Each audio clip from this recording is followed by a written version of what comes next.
I thought some of you guys might dig seeing how we set up wheel bearings. They're tapered roller bearings, so they require a certain amount of preload, and they're shimmed, so there's a sleeve inside of this outer sleeve that has a little, we call them wedding ring, wedding band washers, and they set a preload distance between the upper and lower bearings in the whole shim pack.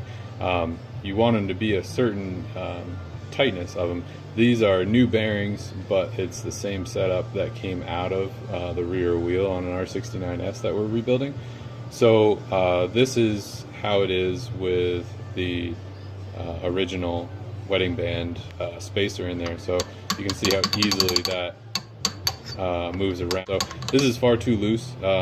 What you'll typically find with wheel bearings that are spaced out this much is that they become they rotate a little bit elliptically, and you'll find that the inside of the wheel will actually kind of get hogged out, especially the inside bearing, the way that it sits inside the hub, and it'll need to be replaced or re-sleeved if you have somebody that can do that.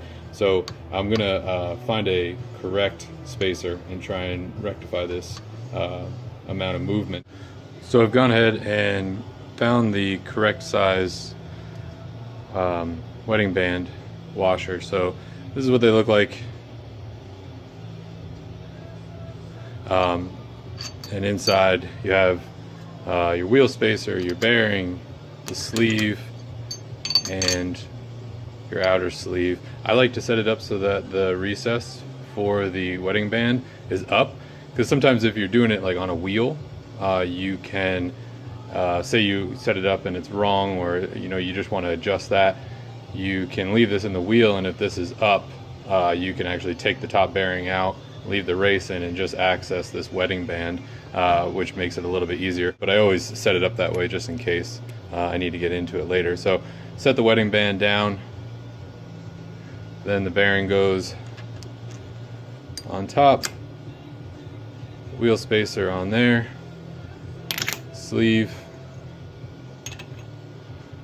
spacers, and the nut. So we'll get it torqued down. Like I said before, we do 35 foot-pounds on it.